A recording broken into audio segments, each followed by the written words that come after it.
हमारी पेशानियां अपने ही जैसी मखलूक के सामने झुक रही हैं। ये हम कितने आज बेअक्ल हो गए हैं, अक्लें हमारी मारी गई हैं। जिनके सामने हम सर झुका रहे हैं वो भी अल्लाह के सामने सर झुकाने के लिए पैदा हुए थे। लेकिन अफसोस ये है आज बंदा बंदे के सामने झुक रहा है, आज मखलूक मखलूक से मदद मांग रही है, आज बेबस बेबस के पास जा रहा है, आज कमजोर कमजोर के सामने हाथ फैला रहा है और दामन फैला रहा है। इन्नल्लज़ीना तदऊना मिन दूनिल्लाही, अल्लाह को छोड़कर तुम जिनको पुकार रहे हो, अल्लाह को छोड़कर जिनको तुम अपनी हाजत रवाई और मुश्किल कुशाई का सवाल जिनके सामने कर रहे हो, लन यख्लुकू ज़ुबाबन वला यज्तमऊ लहू, वो सारे के सारे मिल जाएं तो एक मक्खी भी पैदा करने की ताकत नहीं रखते, वो एक मक्खी भी पैदा नहीं कर सकते। वला यज्तमऊ लहू, लहू में हु ज़मीर का मर्जा वही ज़ुबाब, एक मक्खी को भी पैदा करने की ताकत नहीं है। ये सब की सब मिल जाएं, सब की सब जमा हो जाएं। इज्तमाऊ कहा है, इज्तमाऊ जमा मुज़क्कर गायब फंसेगा, सब के सब इकट्ठे हो जाएं फिर भी एक मक्खी पैदा नहीं कर सकते। एक दो नहीं, सब मिल जाएं। अल्लामा एहसान इलाही ज़हीरी इस आयत का तर्जमा ये करते थे, कश्मीर से कन्याकुमारी तक और बरेली से बगदाद तक सब इकट्ठे हो जाएं, सब, और एक मक्खी भी पैदा करने की ताकत नहीं रखते। और मक्खी पैदा करना तो छोड़ो, मक्खी जो चीज लेकर चली जाए, मसलन कुछ खा रहे हैं और उस पर मक्खी बैठ गई, थोड़ा सा ले गई, मक्खी कितना ले जाएगी? दिमाग में लाओ, मक्खी कितना ले जाएगी? अल्लाह कह रहा है अरे मक्खी पैदा करके जान डालना तो बहुत, इसमें तो इनकी नानी मर जाएंगी, इनको छठी का दूध याद आ जाएगा। मक्खी जो लेकर उड़ी है उसी को पकड़ के दिखा दें, जो चीज छीन के ले गई है उसी से ये वापस लेकर दिखा दें। मक्खी को पकड़ के वो चीज वापस नहीं ले सकते। जो मक्खी का इतना कुछ ना बिगाड़ सके, मक्खी से एक चीनी का दाना तक वापस ना छीन सके, वो तुम्हारे कारोबार में नुकसान करेगा। कितना डराया जाता है आज, कितना डराया जाता है। एक बार मेरी एक सिस्टर है, सिस्टर का मतलब दूर के रिश्ते से, वो किसी, खुल के बोल दूं, किसी सुन्नी के घर चली गई, शादी हो गई उसकी, हो गई, लड़का अच्छा था तो आजकल हो जाती, हो गई। तो उसके किसी रिश्तेदार का इंतकाल हो गया था और वो पूरा इलाका, हमारा जिस इलाके की वो थी रहने वाली, वो पूरा इलाका इन्हीं लोगों का था। तो चलते वक्त मेरी माँ ने कह दिया था कि बेटा ज़रा संभल के जाना, कोई लफड़ा फड़ा मत कर देना। मैंने कहा जा रहा हूँ, मुझे क्या ताज़ियत में जाना है, इंतकाल हो गया है, एक आध घंटा बैठेंगे, आधा घंटा वापस चले आएंगे। गाड़ी से गया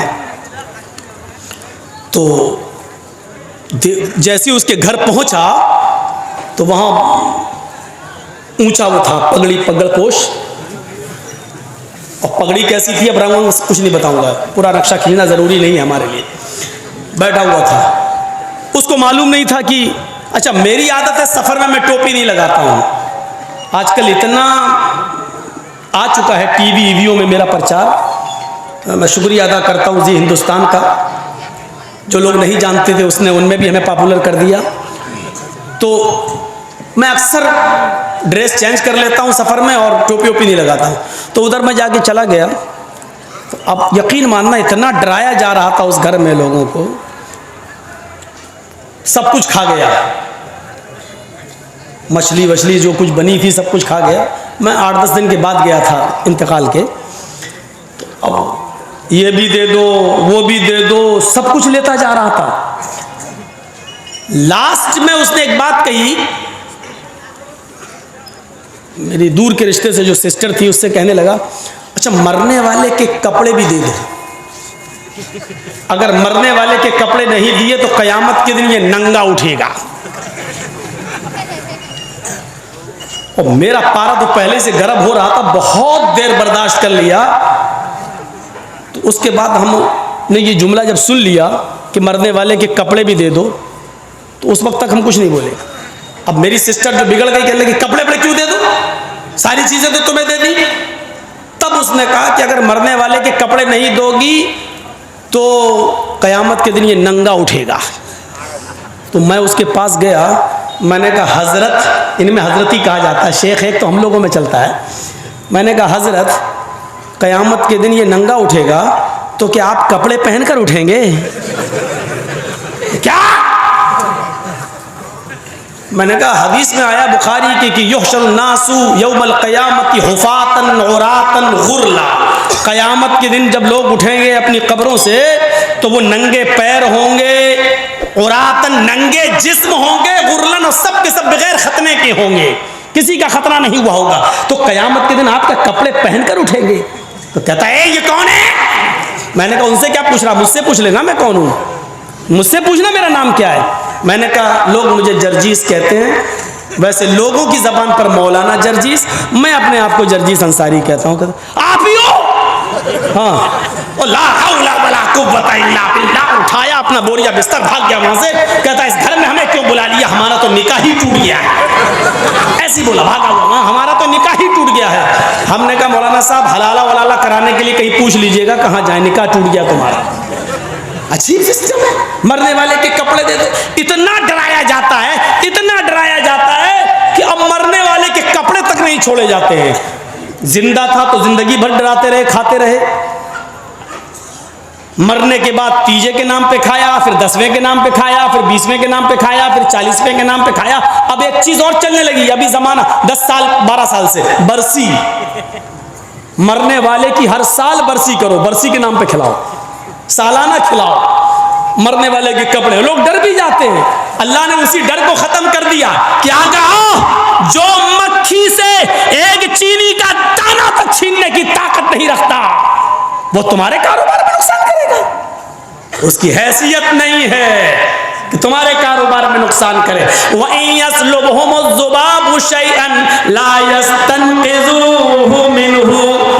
वो मक्खी से वो चीज वापस लेने की भी ताकत नहीं रखता। ज़ऊफ़त तालिब वल मतलूब, मांगने वाला भी कमजोर हो, जिससे मांग रहा है वो भी कमजोर, मांगने वाला भी कमजोर और जिससे मांगा जा रहा है वो भी कमजोर। कमजोर कमजोर से मांग रहा है, बेबस बेबस से मांग रहा है, लाचार लाचार किसी के साथ लाचार से मांग रहा है। मैं साफ ही क्यों ना कह दूं, भिखारी भिखारी से मांग रहा है। जो इतने कमजोर हो उनका डर हमारे अंदर पैदा कर दिया जाता। अल्लाह की कसम, अगर इनके मुर्दे बाबाओं में इतनी सी भी ताकत होती तो ये अभी तक मौलाना जर्जीस को मरवा दिए होते। एक भी अहले हदीस इस दुनिया में जिंदा नहीं होता, सबको मरवा दो। बाबा ये तुम्हारे लिए बहुत खतरनाक है, इनको मरवा दो। ये बद्दुआ कर करके अपने बाबाओं से हम सबको मरवा दिए होते अगर इतनी सी भी ताकत होती। इतनी सी भी ताकत नहीं है। शुरुआत ही मेरी थोड़ी सी मुड़ गई है, हमने रुख ही कहीं दूसरा ले लिया, मेरे जहन में आ गया, वरना ये मेरा टॉपिक नहीं था, ना मैं ये बोलना चाह रहा था, लेकिन शुरुआत ही यहीं से हो गई। तो ये अल्लाह रब्बुल आलमीन की कुदरत है, उसने आज तक हमसे किसी चीज पर पैसा डिमांड टैक्स नहीं मांगा तो सिर्फ इतना कि सजदे में रख अपनी पेशानी रखकर मेरा बंदा और मुझे अपना मालिक मान ले।